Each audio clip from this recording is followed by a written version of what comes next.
Então, sejam bem-vindos. Eu vou falar um pouquinho com vocês sobre homoafetividade e também sobre sexualidade no geral. A minha formação é de psicólogo, então a minha linguagem, claro, é uma linguagem mais emocional a respeito desse tema. E vamos seguindo aí para ver onde que a gente vai chegar.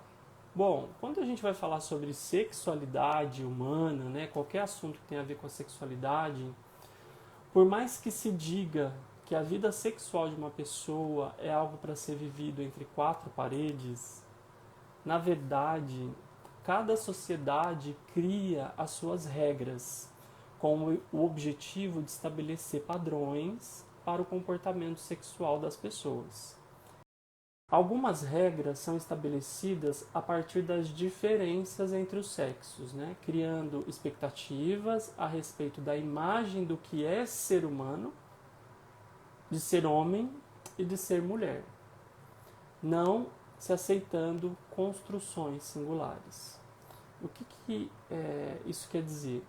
Que normalmente essa construção a respeito, em torno da imagem da sexualidade das pessoas, elas têm uma tendência a ser definido a partir do que é ser homem e do que é ser mulher na sociedade. Então tem a ver com os valores, com as funções, com o que se acha ser função do homem, função da mulher, com o que se acha ser papel do homem, papel da mulher, né? Posicionamento, forma de interagir. Então, por muito tempo na história, foi se construindo papéis, né, sociais em torno dos sexos. Né? Então, ser homem significa uma coisa e ser mulher significa outra.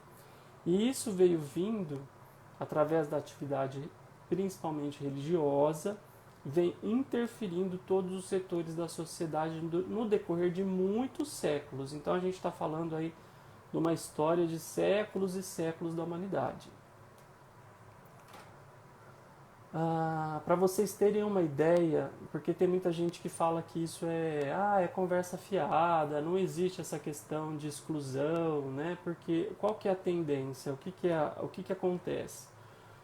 Tudo que foge do padrão de ser homem ou ser mulher, né, desses papéis que a gente está conversando, tudo que foge disso é perseguido. É perseguido e de certa forma rechaçado.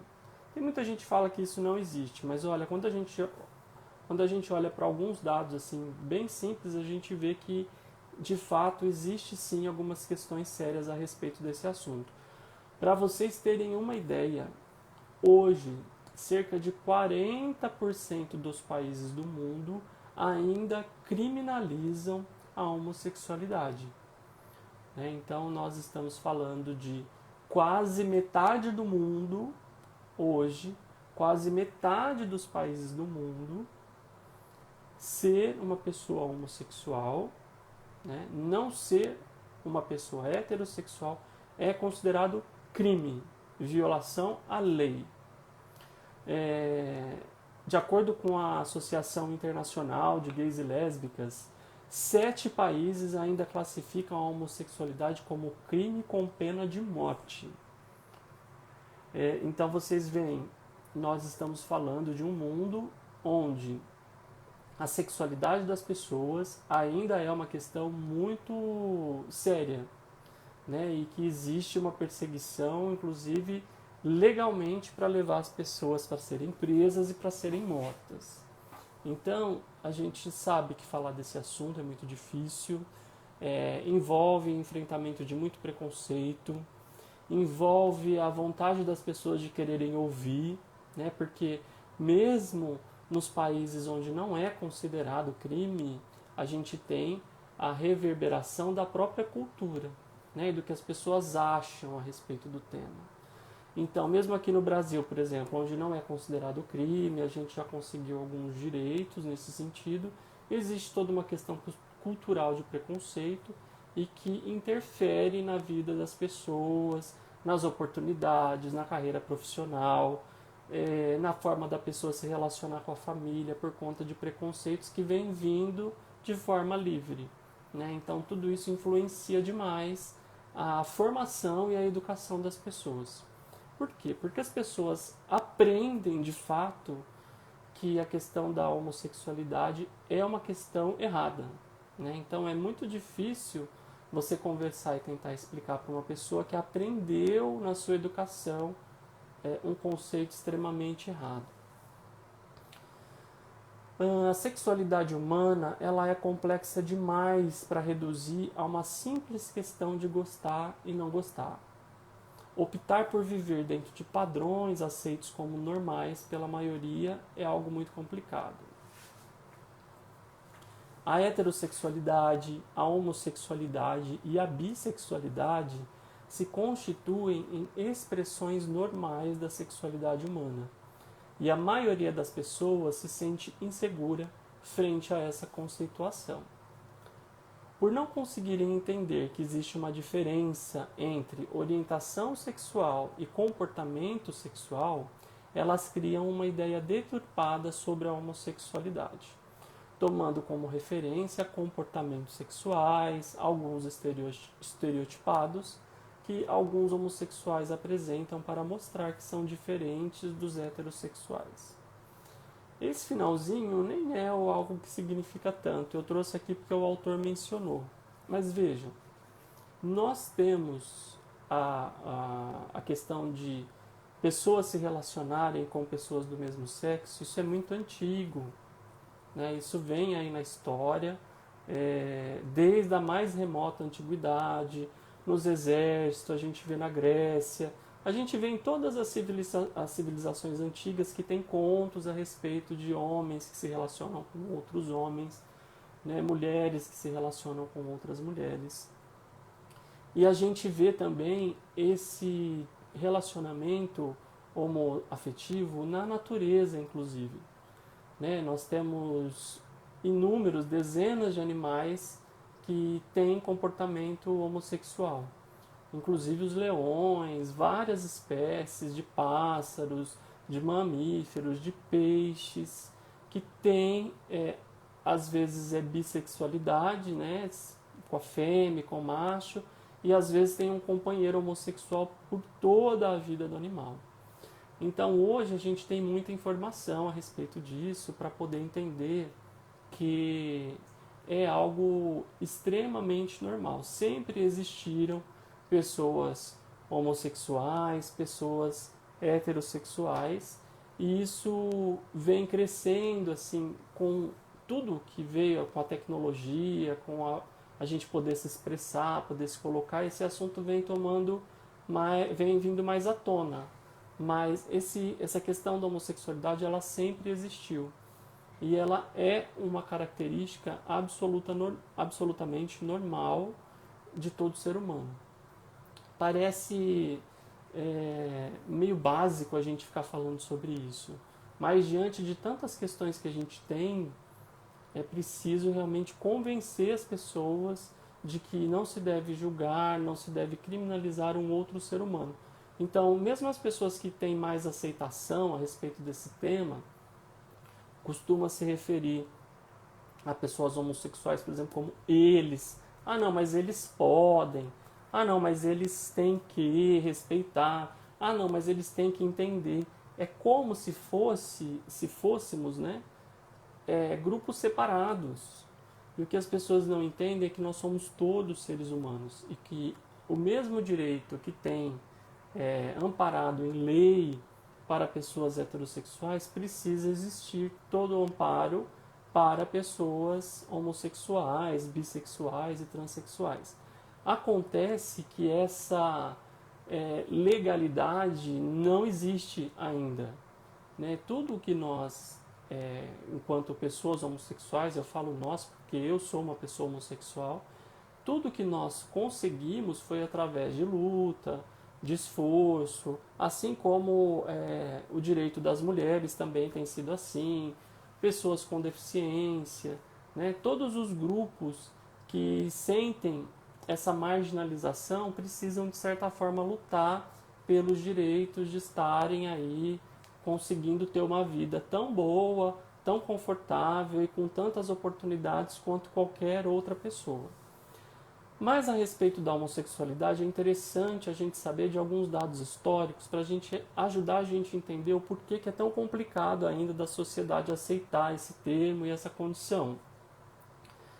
Para vocês terem uma ideia, a palavra os homossexuais, a palavra homossexual, ela foi criada só agora em 1869. É bem pertinho de nós, se a gente for comparar aí com toda a história. Né? Foi por um médico, Karol Bankert, ele era alemão, era um médico alemão, e a legislação alemã punia com prisão pessoas que praticavam a homossexualidade. E esse médico, em 1869, ele cria um CID, né?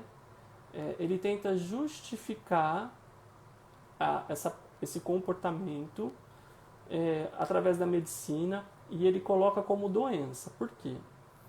Se fosse uma doença, a legislação alemã não poderia mais punir pessoas homossexuais, e sim enviá-las para tratamento. Então esse médico, na intenção de tirar as pessoas da perseguição alemã, isso aí ainda antes do período do nazismo, né, mas já com as ideias lá já surgindo, né, vem como uma tentativa de livrar as pessoas da perseguição.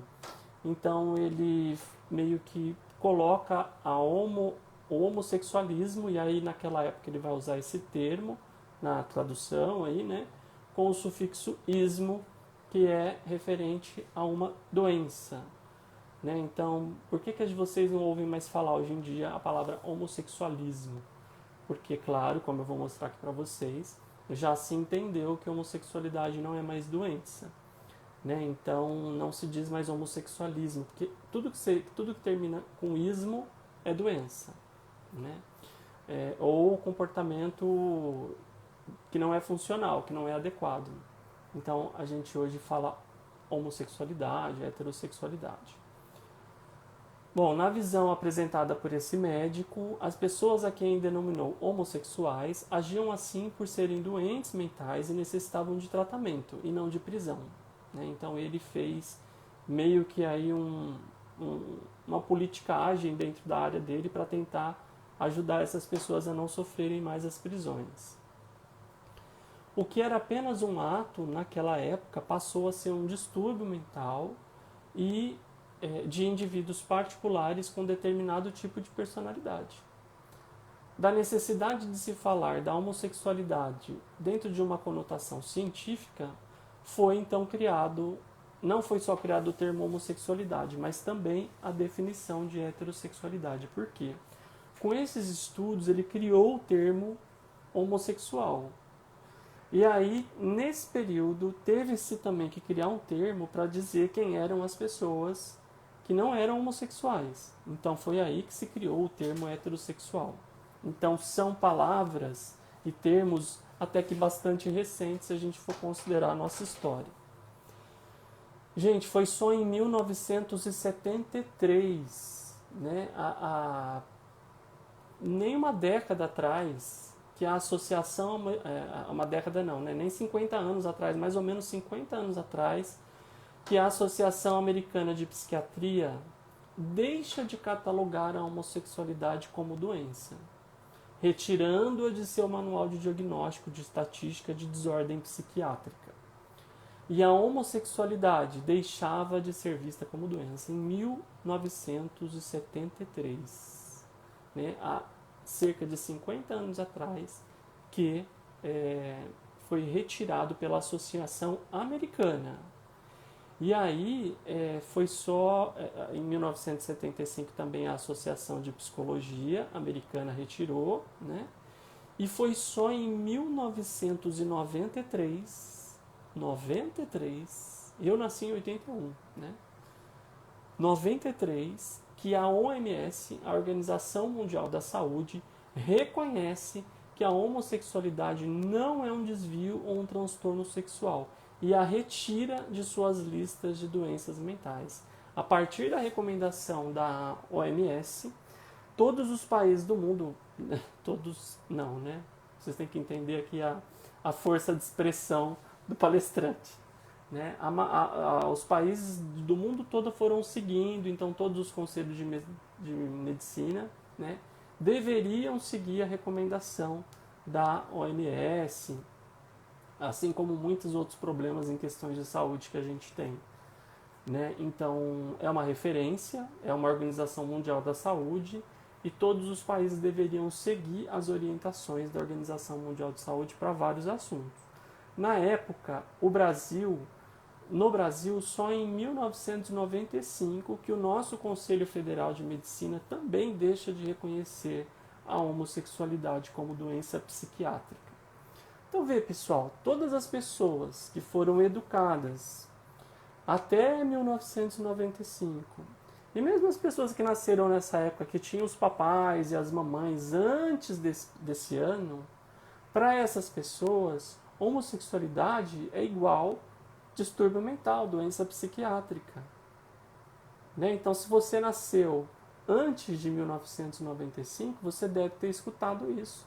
Ou mesmo se você nasceu um pouco depois e teve aí sua educação familiar com os pais, com os avós, para eles, homossexualidade é sinônimo de desordem psiquiátrica. Então, para vocês entenderem que é tudo muito recente, né? Faz muito pouco tempo que essa visão tem mudado.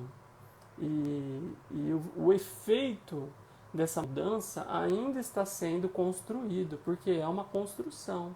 Vocês sabem que é uma construção. Não é porque foi determinado por uma instituição de saúde que todas as pessoas seguem. Vocês estão vendo aí o exemplo da pandemia do coronavírus, todas as recomendações dos órgãos de saúde e o comportamento das pessoas.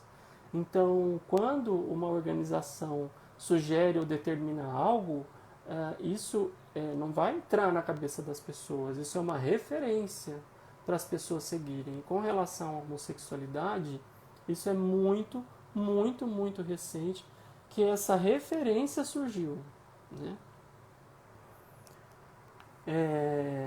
Eu estou lendo aí os comentários de vocês, algumas pessoas fizeram um comentário, a Rosa, né?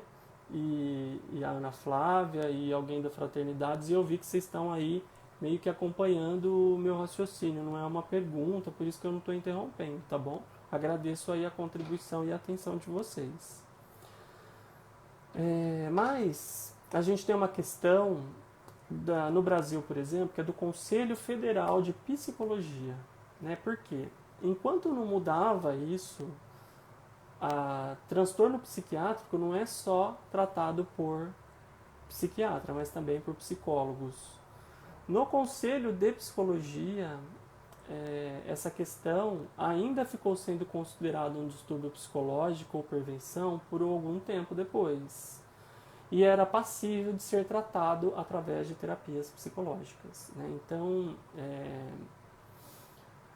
o que acontecia? Um psicólogo, eu sou psicólogo, quando alguém ia atrás de tratamento para deixar de ser homossexual por questões de crise de identidade, da religião, da família, motivo que não falta, né? Qualquer psicólogo poderia bolar um tratamento para que a pessoa deixasse de ter aquele sentimento, aquele pensamento. E aí o ser humano encaixa qualquer coisa dentro das teorias e é uma loucura o que pode ser feito. Né? Até choque, né? Para tentar estabelecer um reforço negativo para o comportamento era aplicado, entre outras formas de reforço negativo, que é quando você apresenta uma aversão. É muito o que a gente faz com um bichinho para adestrar e às vezes com criança, reforço positivo, reforço negativo, punição, todas essas são teorias comportamentais, cognitivo-comportamentais da psicologia. E, enfim, várias outras teorias aí, mas que o pessoal ia aplicando esses tratamentos. Então, se um pai e uma mãe levassem uma criança, um adolescente para o psicólogo poderia tratar a homossexualidade. E isso foi uma conquista, né? Quando deixou de ser assim, mas foi só em 1999 que o Conselho emitiu uma diretriz interna e os psicólogos não podem mais fazer esse tipo de tratamento. Né? Então, alguns anos atrás, não sei se vocês se lembram, teve um deputado aí que quis derrubar esse regulamento do Conselho de Psicologia. Eu não vou nem falar o nome do deputado, porque eu tenho ânsia, né? Queria derrubar essa recomendação, anular, e aí os psicólogos poderiam voltar, né? Poderiam retroceder.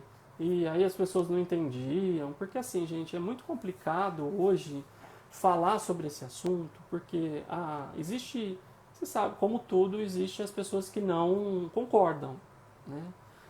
Então, tudo hoje que você vai falar, qual que é o argumento das pessoas que são anti-homossexuais, né? Elas falam que é ideologia de gênero, vocês já devem ter ouvido essa palavra, tudo é ideologia de gênero. E o duro é que isso reverbera na mente das pessoas, da grande massa que não tem instrução suficiente, que não tem formação, né? E as pessoas ouvem aquilo, fazem uma ideia daquilo e passam a reproduzir aquele conhecimento. Então, ideologia de gênero é um pensamento um pouco mais radical na busca do movimento, porque todos os movimentos de pessoas que são excluídas pela sociedade precisam de um movimento político para se estabelecer direitos, para criar o seu espaço dentro da sociedade. E esse trabalho é muito importante. A ideologia de gênero é um pensamento um pouco mais radical que sugere, né, coloca as pessoas para pensar, porque assim, quando você tem um filho, por exemplo, você tem toda uma expectativa de que vamos supor que você tem um menino ou uma menina. Então, o menino, ele vai ser heterossexual, né, cisgênero, né? Cisgênero é quando não é trans, para você. Quando não é trans, é cis. Então, se você não é trans, você é cis. O seu gênero está de acordo com o seu corpo. Quando não está, é transexual. Então, existe toda uma expectativa. Então, por exemplo, aquele comentário no início do governo atual que deu muito falação, negócio de menino veste rosa, de menina veste rosa, menino veste azul. O que a ideologia de gênero sugere? Que essas expectativas sejam menos impostas para aquele serzinho que está nascendo. O azul, ele não é só cor de menino. Ele é cor de menino, cor de menina, cor de ser humano. O rosa, ele não é só cor de menina. Ele é cor de menino, cor de ser humano, cor de bicho, cor de vida, cor do amor para todo mundo. Então, esse pensamento, ele sugere que esses estereótipos do que é ser menino, do que é ser menina, não sejam tão impostos para o ser humano que está em desenvolvimento, para que ele tenha condições de crescer e entendendo o mundinho dele. Por quê? Que é uma das coisas que essas pessoas que são anti-homossexuais, que são de direita, sei lá, que onde que tá essas pessoas hoje em dia, porque eu realmente não sou muito envolvido no ativismo e nem na política, que falam assim: essas pessoas querem sexualizar as nossas crianças, né? O movimento LGBT quer sexualizar as crianças. Não é uma questão de sexualizar as crianças. Acredito que tenham pessoas no movimento que são pessoas extremamente radicais, que acabam extrapolando. Acredito, porque isso tem em tudo quanto é lugar. Isso tem no governo que está agora, tinha no governo de antes. Isso daí é normal, porque é do ser humano, né?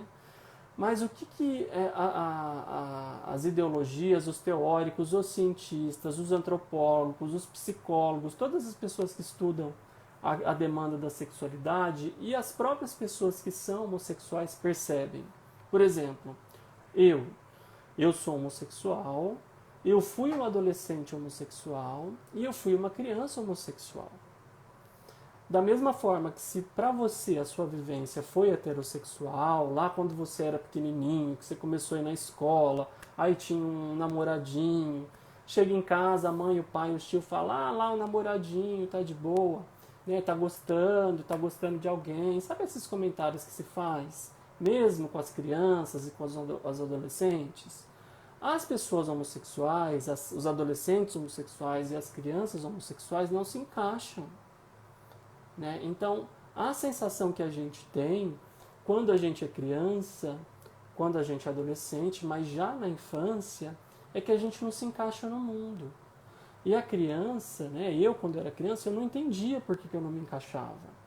Porque todo mundo me ensinava uma referência, mas não era a minha referência. E aí o que a gente vai assimilando?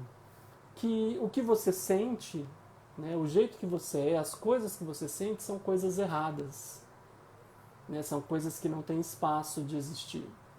E aí você vai crescendo com aquilo, os meses se passam, os anos se passam, e você não entende aonde que você tem que estar. Então é uma sensação de solidão, é um vazio. E aí você vai aprendendo que você é errado, vai marginalizando, não só marginalizando a pessoa na sociedade, mas vai criando uma marginalização mental também. Então, quando se fala sobre um universo infantil com mais diversidade sexual, é nesse sentido.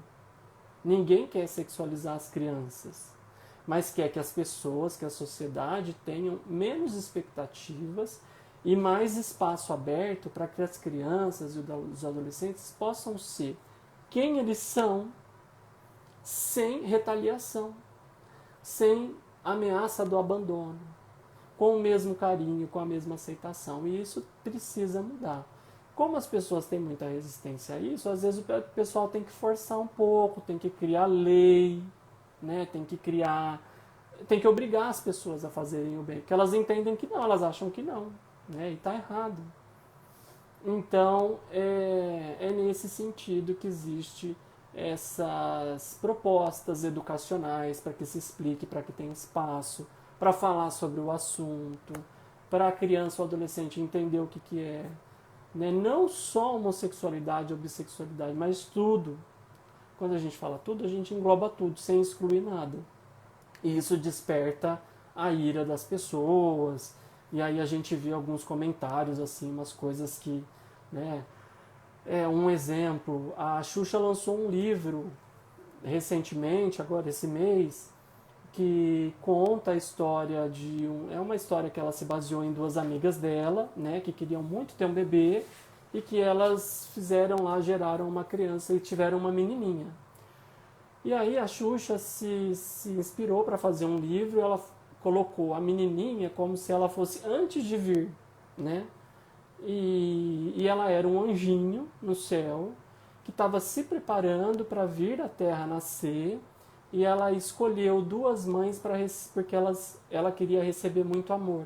E ela via que aquele casal de duas mães era um casal de muito amor. E ela conta essa história do anjinho que escolhe uma família com duas mães e nasce. E recebe muito amor. É um livro para criança. É um livro cheio de amor, de palavras lindas. E a gente viu uma série de pessoas na casa dela, pastores dizendo que ela, a Xuxa, é do demônio, e que a Xuxa tá ideologia de gênero, e sexualizando as crianças. Sabe esse discurso?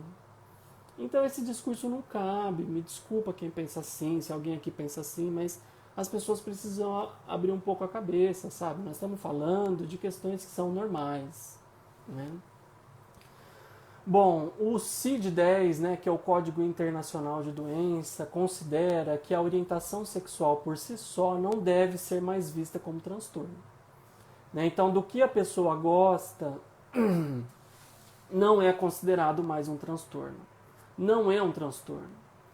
O que pode ser um transtorno é o tipo de comportamento ou de desvio sexual do sexo, não sexual da orientação, do desejo, do que você gosta.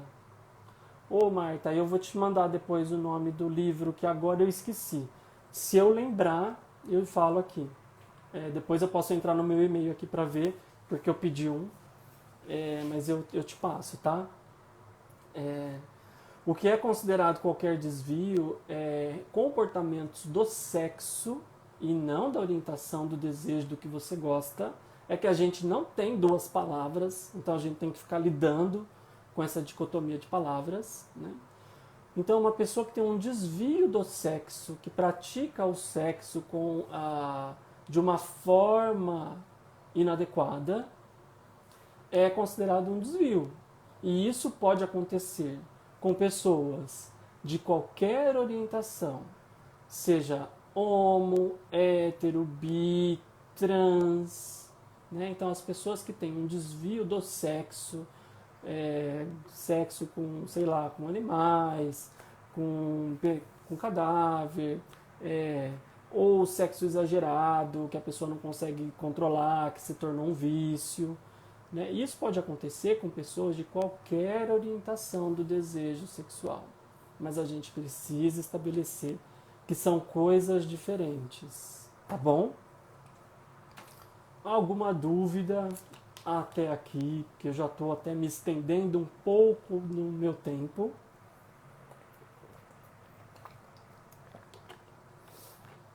Só para a gente ir finalizando, depois tem outros desdobramentos. Eu queria falar também da questão religiosa.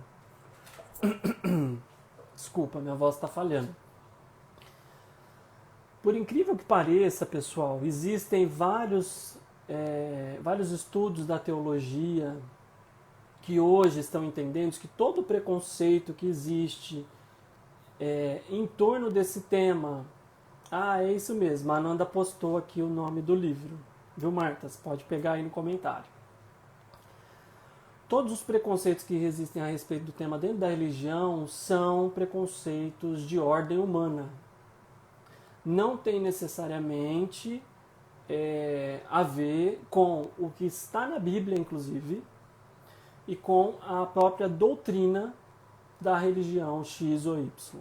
Existem, sim, algumas religiões que têm as suas determinações, mas, por exemplo, a respeito do cristianismo, que é aqui a nossa página tem essa abordagem, e do espiritismo, não há nada que se coloque a homossexualidade como pecado, crime ou doença.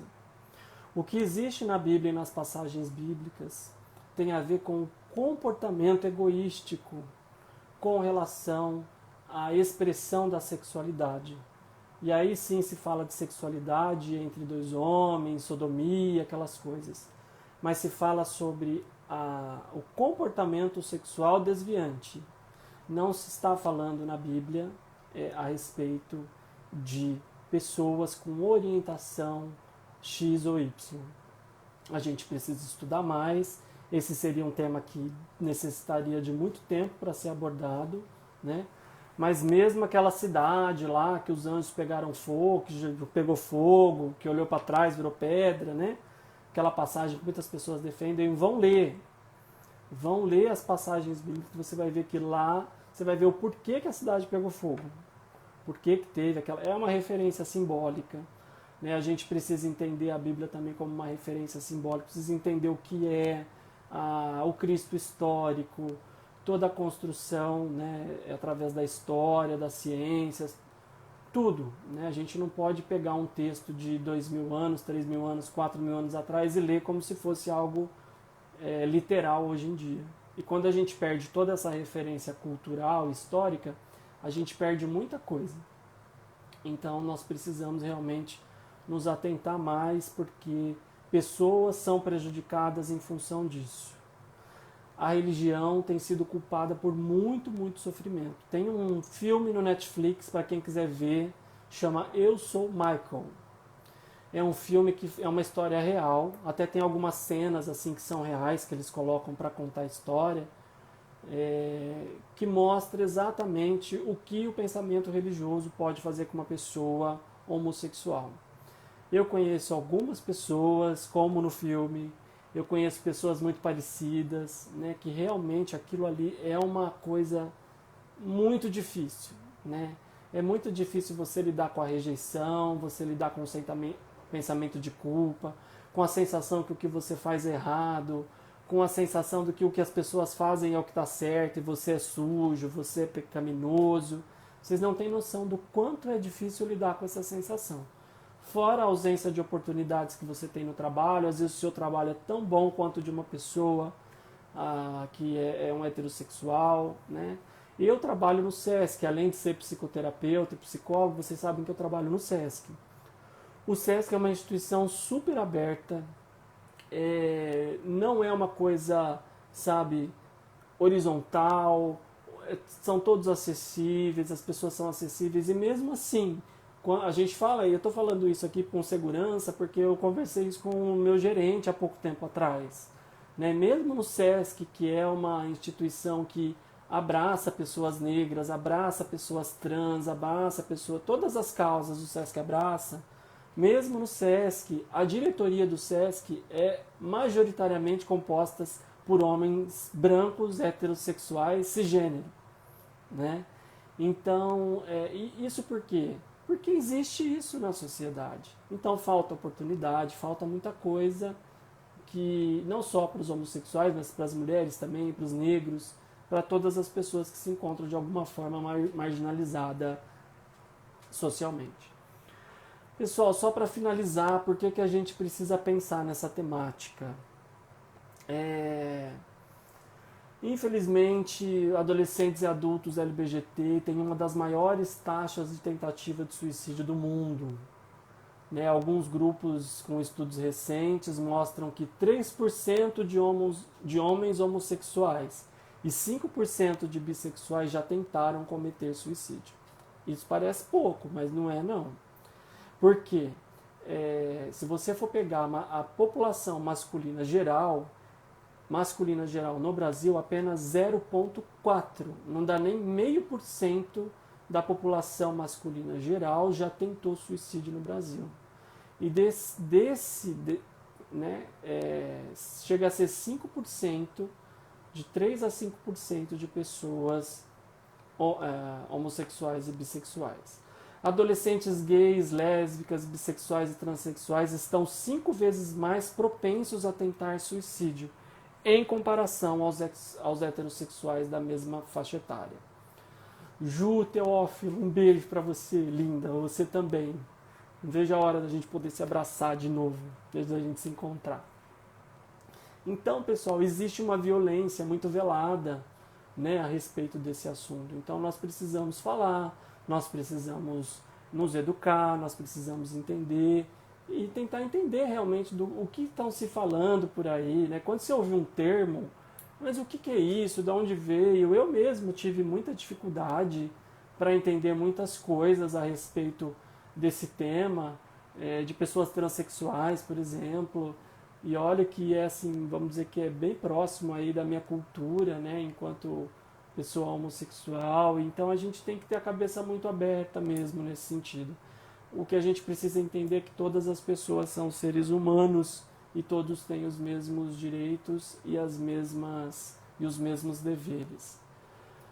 Só mais uma questãozinha para a gente finalizar do ponto de vista espiritual, já que a gente está numa página cristã e espírita.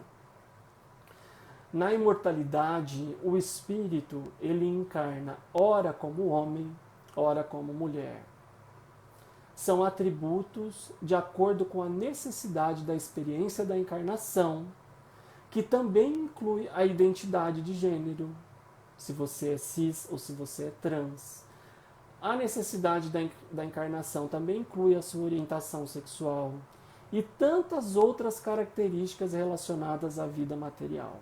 Então, quando a gente vai para Kardec, vai para o Espiritismo, a gente precisa realmente tomar cuidado com os nossos preconceitos de todos os tipos, porque hoje estou assim, amanhã só Deus sabe. E não é por isso, né, gente, que a gente tem que tomar, porque dá a impressão que a gente tem que tomar cuidado porque a gente tem que sentir medo, mas não é por isso, é para a gente pensar, às vezes a gente precisa sentar e pensar. A educação do instinto sexual, que vocês vão ouvir muito isso em centro espírita, que fala assim, não, os homossexuais são assim, vieram encarnados porque eles precisam aprender a lidar com o instinto sexual, com a necessidade de fazer sexo, porque sexo é para reprodução, né? Só para reprodução, viu, gente? Casal heterossexual aí que andou tendo relações sexuais para não ter filho, né? Poxa, o que a gente sabe que não é para nós, não é para o outro. É, e eu vou dizer, essa educação do instinto sexual, ele não é um privilégio só de pessoas LGBT, mas sim de toda a humanidade. Independente de ser homo, de ser trans, de ser bi, de ser hétero, todos nós precisamos educar o nosso instinto sexual para a evolução da nossa humanidade. Volto a dizer e vou concluir. O sexo é uma expressão do amor no nosso estágio evolutivo, né? Então, para nós, amor tem a ver com sexo na nossa aqui atual jornada. Mas não será assim com a nossa evolução. Com a evolução, nós despertamos para maneiras mais sutis de expressão do amor. Deixando, né? Então a gente vai deixando de praticar sexo com quem a gente ama para amar sem sexo. Até mesmo porque no mundo dos espíritos e em planos e planetas de encarnação mais superiores, a gente não tem a característica do sexo. E também vai deixando de ser um sentimento exclusivo para se tornar um sentimento. O próprio amor que a gente sente, com a nossa evolução, ele vai deixando de ser exclusivo para se tornar um sentimento para todas as pessoas. Então, com a nossa evolução, a nossa tendência é deixar de amar pessoas que dá para contar na nossa mão, para amar todas as pessoas.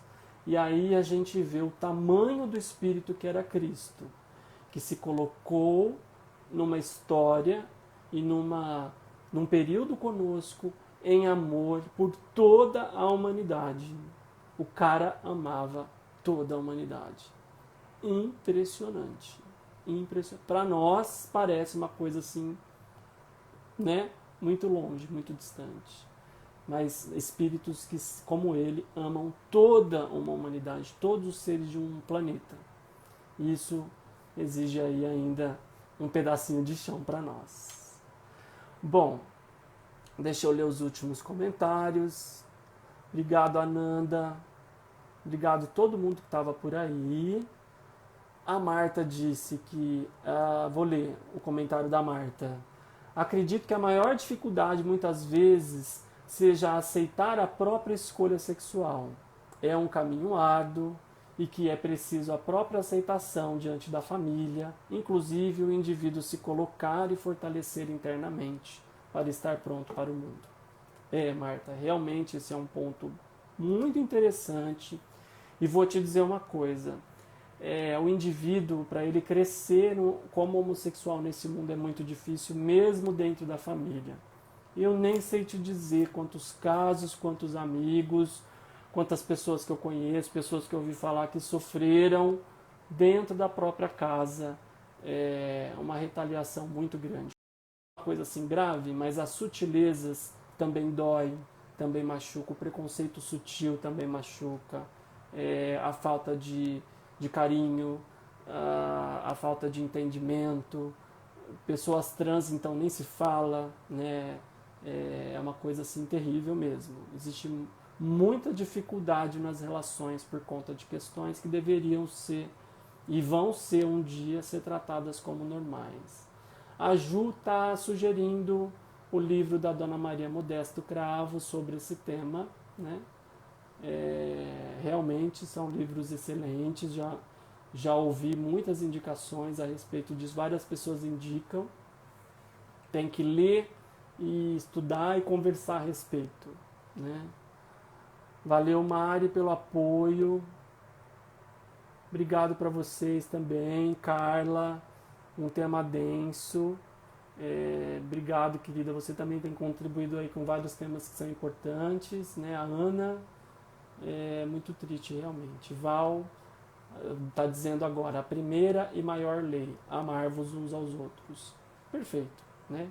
E amar, aí a gente tem que entender o que é esse sentimento e tentar estabelecer aí padrões de vida e de leis e de tudo que for necessário para que as pessoas vivam em harmonia e em pé de igualdade. Beijo para vocês e até a próxima. Tchau, tchau.